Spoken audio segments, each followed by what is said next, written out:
But yeah, excited to dive in here. Candice, I'll turn it over to you if you want to introduce yourself and tell us a little bit about SHIP and what they do and all the Yeah, resources they provide. thank you, Jason. I am Candace Nakamoto. I am the current volunteer coordinator for the Hawaii State Health Insurance Assistance Program. I've been with Hawaii SHIP for over 8 years now. I'm responsible to recruit, train, and retain the cohort of volunteers that we have. Hawaii SHIP is part of the Department of Health under the Executive Office on Aging. And SHIP receives federal funds to provide free Medicare education and assistance. So we do this work through our volunteers. We train the volunteers, and they are the ones providing counseling. They're providing outreach support through presentations and fairs. So if anybody has any Medicare related questions, they can feel free to call into our helpline. That's 808 586 7299. They can leave a message and a counselor will get back to them and help provide any answers to their Medicare questions. Okay, great. Yeah, and I think there's a large cohort of people who are familiar with SHIP, but I think there's a lot of people who are a little unsure. And it does stand for State Health Insurance Assistant Program. And I think it's important to note that it's not affiliated with any insurance. I think people get a little reserved reaching out because they think, well, I don't want to be sold anything, right? So Right. I think that's an important thing to mention as well. And then the ship program, is it in every state? I know it's outside Hawaii, right? Yes, there's one in every state and some of the districts. And depending on the state you're in, the SHIP program might go by a different name. Like in California, it's High Cap. In Oregon, it's Sheba.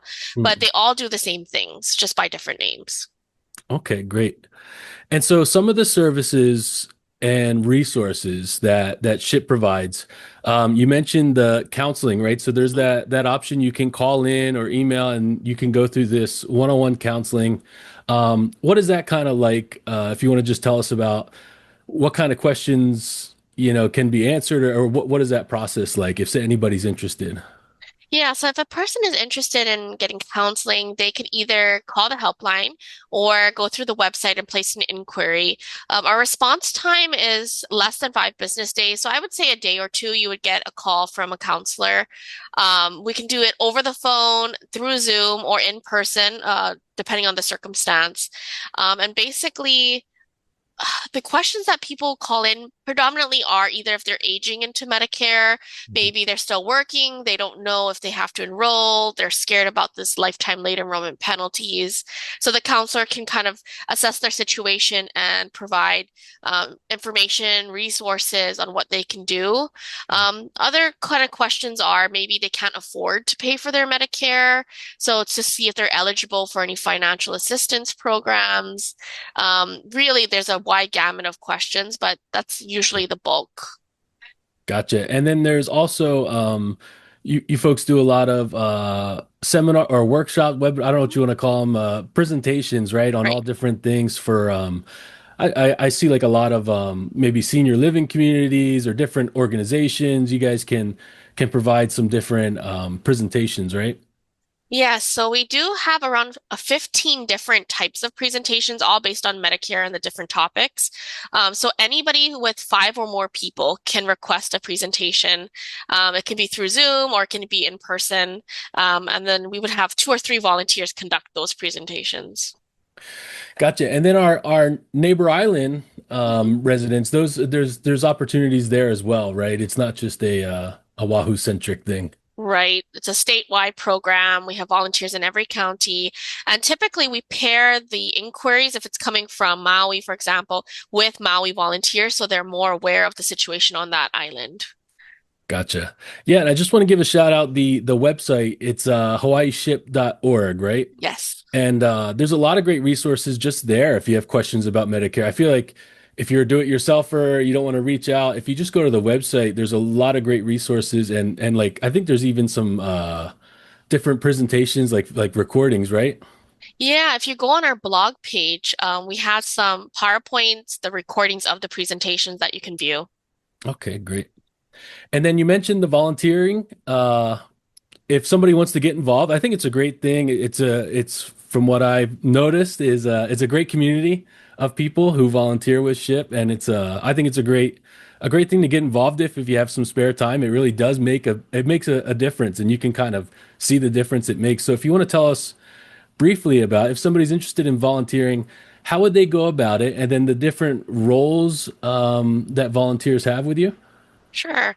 If they're interested in volunteering, I would first direct them to the SHIP website. There's a volunteer page which can explain the different roles that we have available. But you can place an inquiry either through the website or the helpline. A staff member will get back to you. We're going to explain the training requirements. It is pretty heavy with the training, but it is flexible, so it's on demand. You can just fit it into your existing schedule. As long as that person is not actively selling like insurance, which could be a conflict of interest, Mhm. pretty much anybody can volunteer if they're willing to stick with the training. We do have a 1 year volunteer requirement just because it does take a while for people to get comfortable with the content and fully volunteer. But yeah, there is a training process. We're going to pair you with other volunteers that can kind of help you, guide you through the process. And it fits to your schedule, so Mhm. it's really flexible. And your different skill set, right? You don't, not everybody needs to, give up and give presentations or, Yeah. there's different There's opportunities for different skill sets. the counselor role, the presenter role, the exhibitor. We have people who do information distribution, admin. So we would kind of query you when you first start what positions you're interested in. And then after you do the Medicare training, we would kind of have you shadow, try out different events, find a role that fits with you and your skills and your interests. The opinions and statements presented on this show are for general information only and are not intended to provide specific advice or recommendations. Never make any investment or financial decisions based on information offered on this show without first consulting your financial, legal, or tax advisor. All economic and performance information mentioned on the show is historical in nature and is not indicative of any future results. All indices mentioned on this show are unmanaged and cannot be invested in directly. All information is believed to be from reliable sources. However, we make no representation as to its completeness or accuracy. Lastly, all opinions expressed by Jason Katita and any guests on the show are solely their own opinions and do not reflect the opinions of or are endorsed by ToBA Financial. For Jason Katita, investment advisory services are offered through ToBA Financial LLC, a registered investment advisor offering advisory services in the state of Hawaii and in other jurisdictions where exempt from registration.